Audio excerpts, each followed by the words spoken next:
Bem-vindos. Hoje a gente vai mergulhar num tema, olha, bem complexo, bem espinhoso. Vamos analisar o que as fontes dizem sobre o sentimento anti-húngaro, um negócio que o pessoal também chama de hungarofobia. A nossa missão aqui é tentar entender as raízes históricas disso e como esse sentimento que vai, sei lá, de uma desconfiança até uma perseguição bem violenta, se manifesta hoje em dia.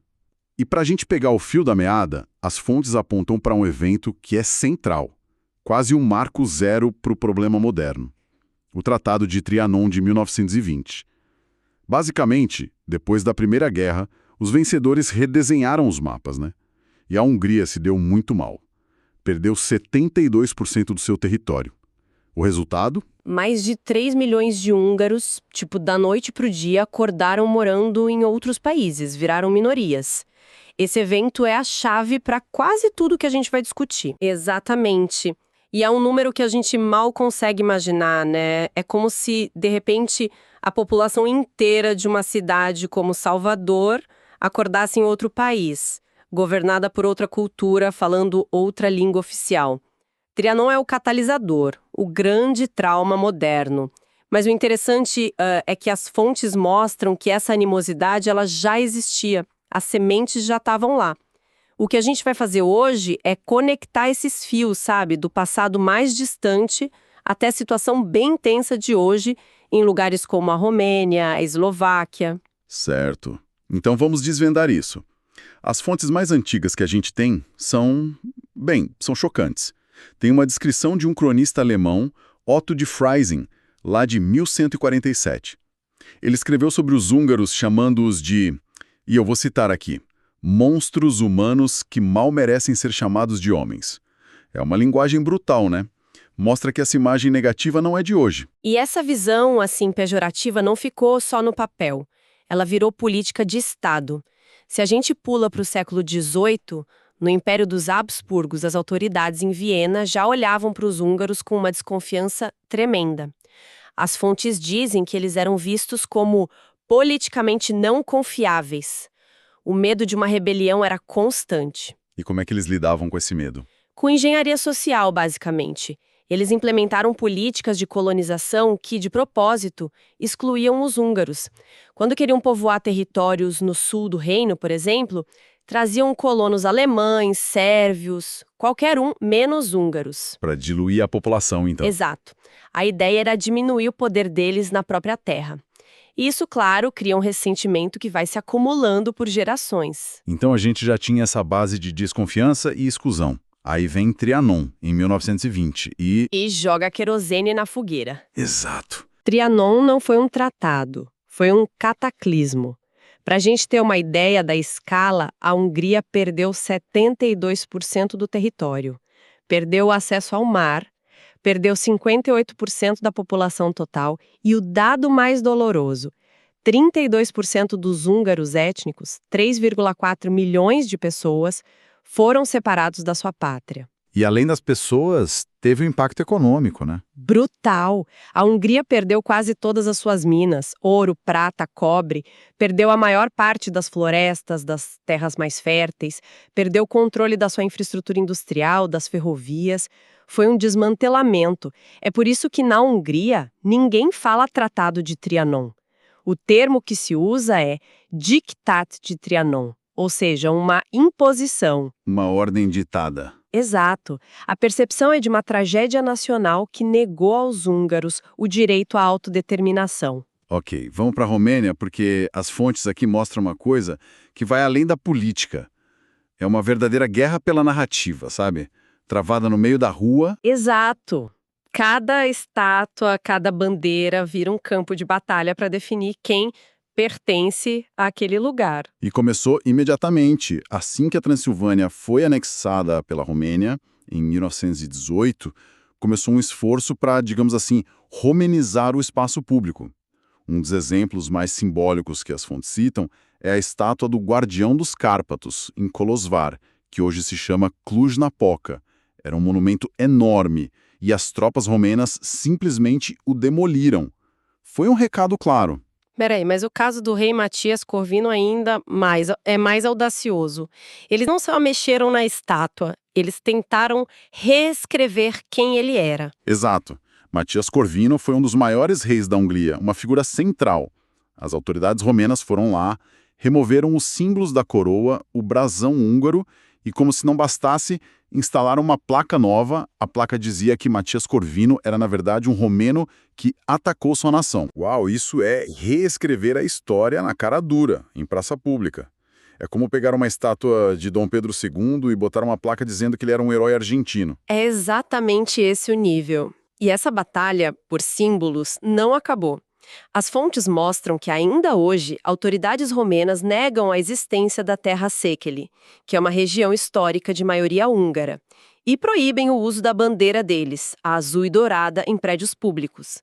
É uma tentativa constante de apagar uma identidade. E isso se estende até para os feriados, que deveriam ser momentos de união. Sim, o que é união para uns é luto para outros. O principal feriado da Romênia, o Dia da Grande União, celebra justamente a anexação da Transilvânia. E, desde 2020, o dia 4 de junho, data de Trianon, também virou feriado. Para a comunidade húngara, é como se o Estado pedisse para eles celebrarem o dia em que perderam o país. É uma provocação. E tem também a questão dos heróis nacionais, que são vistos de formas totalmente opostas, né? Totalmente. A figura de Avram Iancu é o exemplo perfeito. Para os romenos, ele é um herói nacional, um revolucionário. Para os húngaros, ele é lembrado como líder de milícias que cometeram massacres terríveis contra civis húngaros na mesma época. Então, quando se ergue uma estátua para ele numa cidade de maioria húngara, não é um ato neutro, é uma afirmação de poder. Tá, essa briga política, essa retórica inflamada é uma coisa. Mas eu fico pensando, como é que isso afeta a vida de alguém na rua? Tipo um húngaro na Romênia que só quer ir na padaria. Isso transborda do discurso para a vida real? Transborda, e de forma muito cruel. Essa tensão é um prato cheio para políticos nacionalistas. As fontes citam, assim, uma linhagem deles.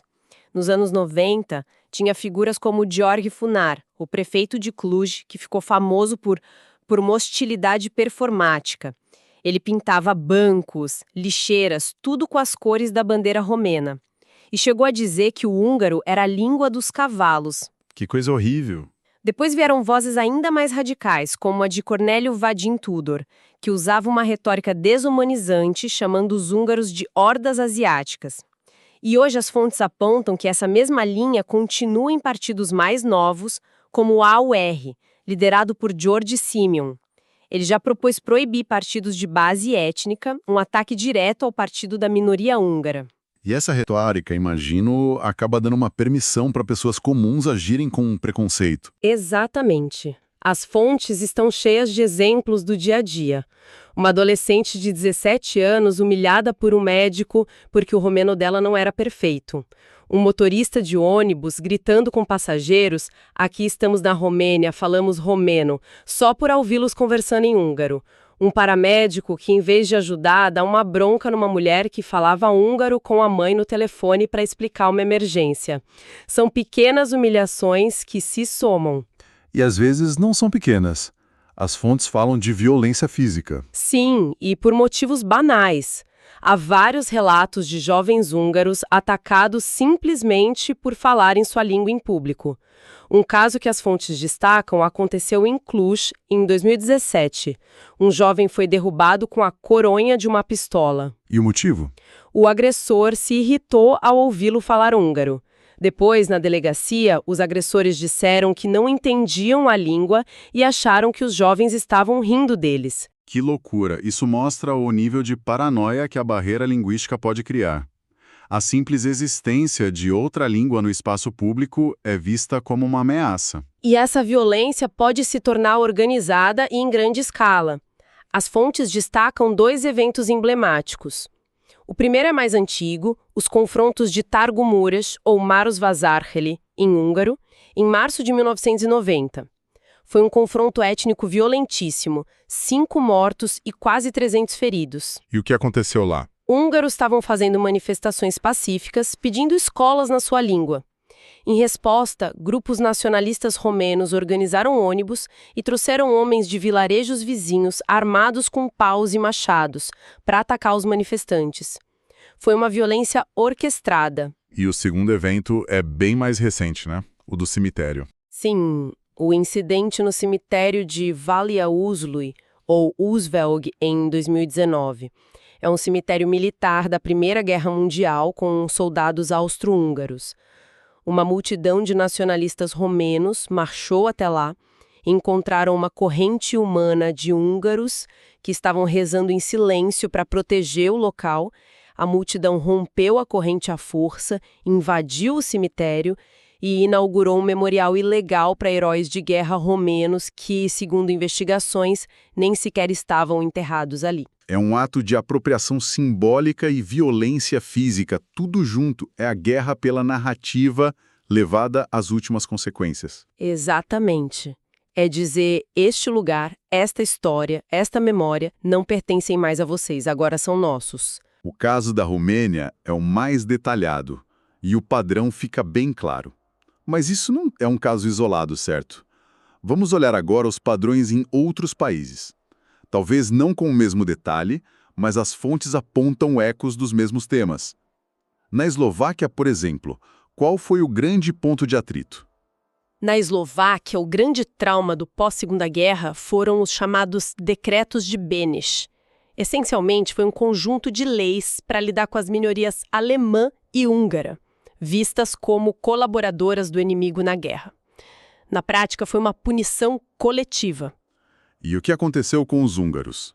Mais de 44 mil húngaros perderam sua cidadania e foram realocados à força para fazer trabalho forçado.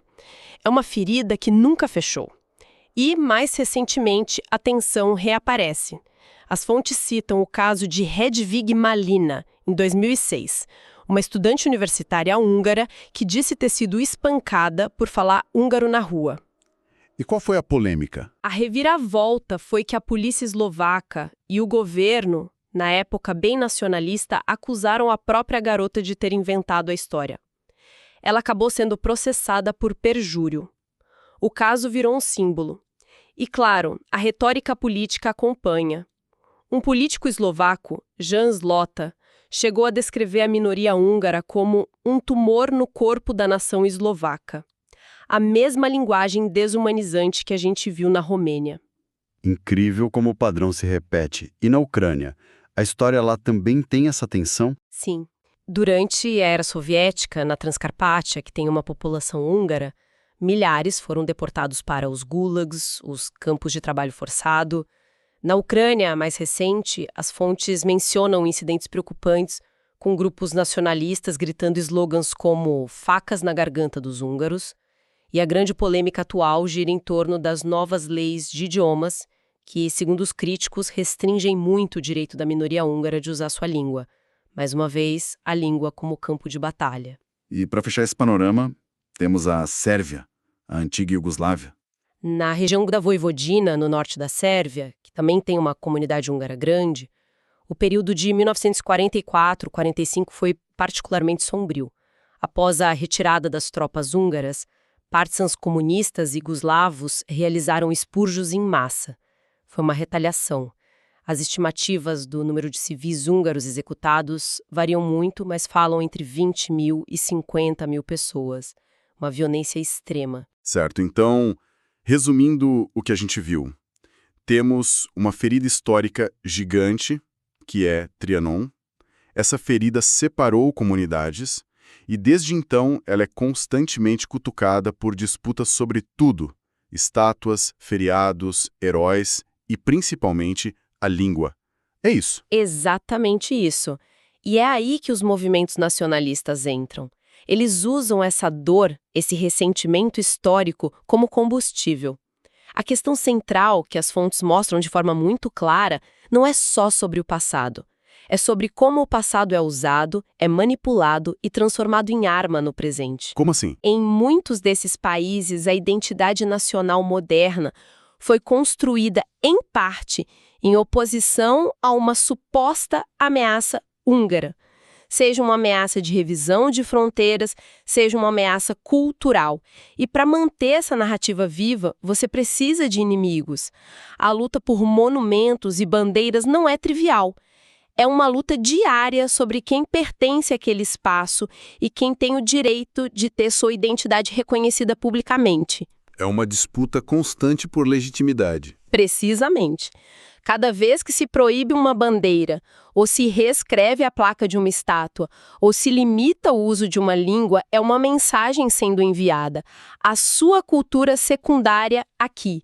E isso, claro, alimenta um ciclo de ressentimento. E isso nos leva a uma última reflexão, que é fascinante. As fontes que a gente usou para essa conversa vêm de um artigo da Wikipédia, que ele mesmo tem avisos no topo da página.